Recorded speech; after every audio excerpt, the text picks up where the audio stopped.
Foot and ankle injuries and painful conditions can make it really tough to stay active. This is the GW Healthcast. I'm Dr. Mike. Let's talk with Dr. Zung Lee and Dr. Julia Rosner. Both are podiatrists and clinical professors at the GW School of Medicine and Health Sciences and are affiliated with the George Washington University Hospital. Dr. Lee, how common are foot and ankle injuries?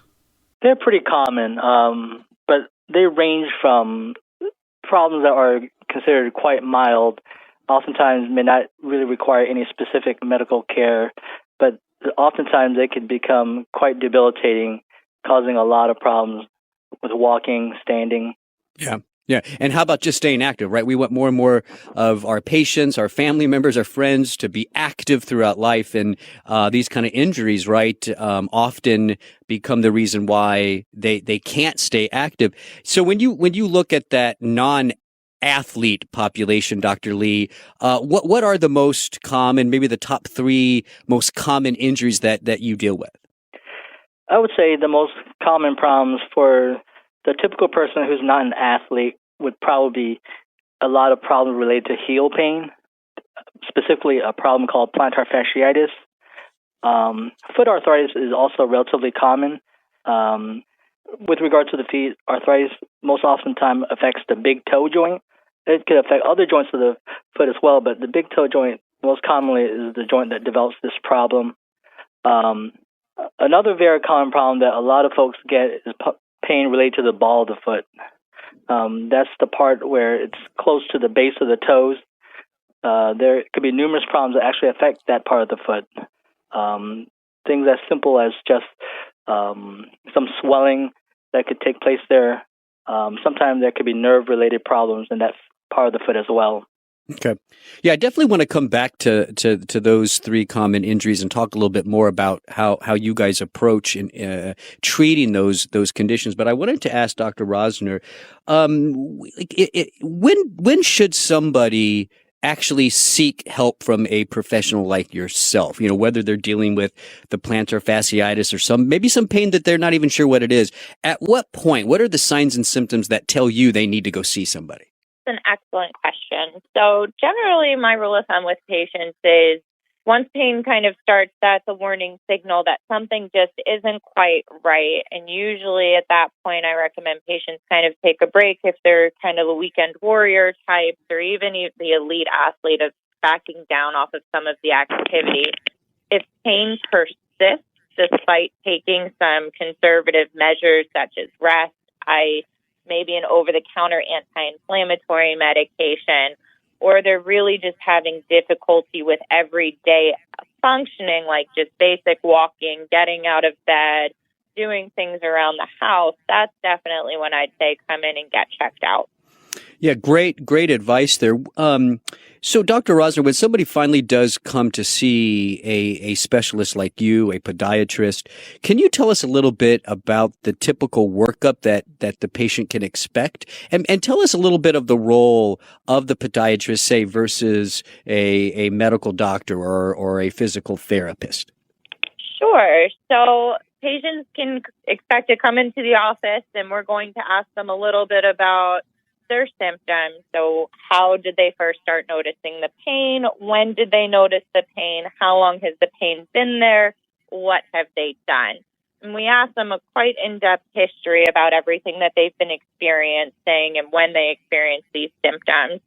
And then we'll put the patient through a physical examination that's comprehensive. So we're checking all parts of the feet, and usually we check both feet to compare one side to the other, not just the side that is troubling to the patient.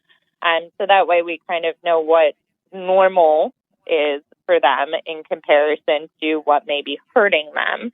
The examination can include a variety of different things of poking on different parts of the foot and ankle, moving the foot and ankle in different ways, having the patient stand, walk, and depending on the symptoms, they may be sent for additional tests such as an X-ray.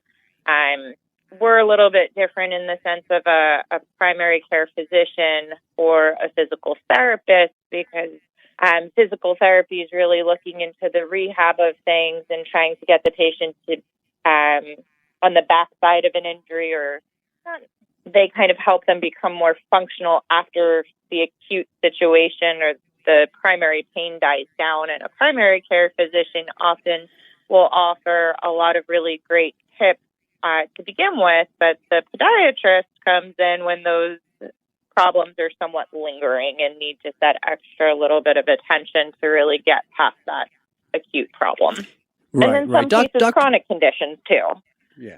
So, Dr. Lee, I wanted to ask you, I think most people, most of my audience, most of my listeners are familiar with a doctor of podiatry or podiatrist. I'm not so sure they understand the extensive education and training that you go through. Can you tell us a little bit about the education and training that you went through to become a podiatrist? Yes, it is a little confusing, and there's a reason for that because podiatry, the profession of podiatry itself, has gone some changes over the last decade or two. A lot of these changes happened so quickly that it wasn't really easy to keep the public aware of the advances in the training of podiatrists. Currently, a podiatrist would complete a standard 4-year of undergraduate study. Following that would be 4 years of school at a podiatry medical school. Following that, you would complete 3 years. Typical now that most people complete 3 years of residency training program. Additionally, many podiatrists would now, in addition to that, complete a fellowship that would further specialize or subspecialize in a particular field within foot and ankle surgery. This could be reconstructive type surgery. It could be focused on, in some cases, trauma. In some cases, it could be for deformity correction. And in many cases, it could be related specifically to complications of diabetic foot problems. Mm-hmm. So it's very comparable to a lot of other medical specialties. Right. And I thank you for that summary because I think that's going to help a lot of my listeners understand exactly what you guys go through to be able to practice in podiatry. It's very extensive. It's the same amount of years as medical school, as a matter of fact. So let's bring it back to those 3 common injuries that you brought up, Dr. Lee. Let's talk first about plantar fasciitis because that's something that I think more people are aware of. There's a lot of websites now with all kinds of treatments for plantar fasciitis, whether that's shoes or insoles, whatever that is. There's all kinds of information out there. Some of it I think may be a little wrong. So I want to use this as an opportunity and allow you, Dr. Lee, to teach us a little bit more about what exactly is plantar fasciitis and how do you treat it?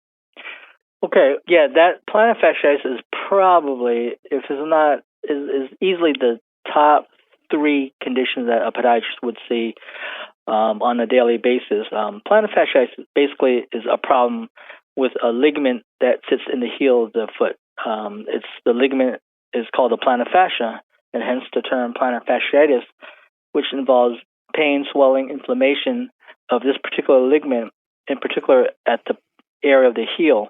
The problem could come about from a variety of reasons, but most commonly due to shoe wear that's not offering enough support. You can also develop plantar fasciitis from physical activities that might be more taxing, more stressful than your body is used to. Sometimes it can be due to body weight. And occasionally, sometimes plantar fasciitis just happens without any clear connection to any prior problems or antecedent events. There are lots of treatments nowadays with the technology, but the foundation of the treatment is still primarily providing adequate support for the arch. Oftentimes, this could come from a good fitting shoe, but most commonly, you'll need more than just a good shoe. Oftentimes, you'll need arch support or some type of shoe insert. There are some over-the-counter prefabricated type shoe inserts that people could try, and in some cases, it's enough. For more recalcitrant cases of plantar fasciitis, oftentimes custom foot orthotics are required because they're a better fit for the foot, and they oftentimes offer much more support than what you could find in a retail store, for example. The other very important part of treating plantar fasciitis is aggressive stretching. A big component of plantar fasciitis sometimes is due to loss of flexibility in the foot, which is not uncommon in most people over time as we get older. So a big focus of the treatment is aggressive stretching, and that can be done through self-stretching, or sometimes for more, again, recalcitrant cases may need the aid of a physical therapist.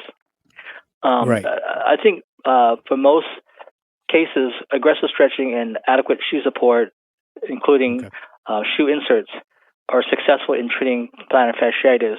For cases that are more recalcitrant, tend to be more stubborn, oftentimes a steroid injection may be necessary to help relieve the pain. And then with the current technology, there's a few other new options that are now available too, but these options are usually reserved when standard treatment has failed. Right. So the go-to here is making sure we got the right shoes and that aggressive stretching. And in most cases, that's gonna help, at least for most patients. Is that correct? Right. I would say, for many cases with adequate support, shoe inserts, perhaps even custom orthotics in some cases, and aggressive stretching, fortunately, will solve the problem in many cases without needing to consider more advanced treatment for plantar fasciitis. Dr. Rosner, I think to be fair, I asked Dr. Lee for his top 3 conditions that he sees. Why don't you share with us what are your top 3 conditions that you see, and pick one of those to teach us a little bit about and how you treat it? Well, I do have to agree with Dr. Lee that those are definitely some of the top 3 conditions that we see, but a couple of other things that we certainly see a bit of would definitely be ankle injuries, such as ankle sprains. That has to be one of the more common injuries that a lot of people come in with, particularly people who like to be athletic on weekends or do a lot of hiking and sport activities. So that one is pretty common. So usually when patients sprain their ankles, it's on the outside of the ankle, which is the side of the little toe. And it usually happens when somebody kind of bends their foot and it rolls under them a little bit. And there's different degrees of sprains that can happen, anything from a pretty mild sprain to something that's pretty severe. And depending on what a patient comes in with will determine the treatment. So a pretty minor sprain might be something pretty easy to treat, just ice. So typical Rice principle, so rest, ice, elevation, and compression. Maybe need an ankle brace for a short period of time and can generally return to activity pretty quickly. But then there are some more severe injuries that are not quite as bad as almost as bad as breaking a bone without actually breaking one, which would potentially require immobilization and a walking boot, removal from physical activity, and even possibly down the line, depending on how patients do with physical therapy, which is so key in recovering from these types of injuries, possibly even surgery to repair ligaments in the future. Right. Well, listen, docs, I really appreciate the time that you spent and all the great information you just taught my audience.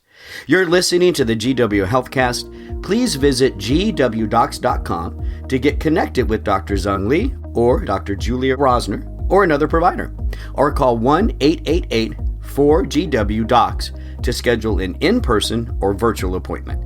I'm Dr. Mike Smith. Thanks for listening.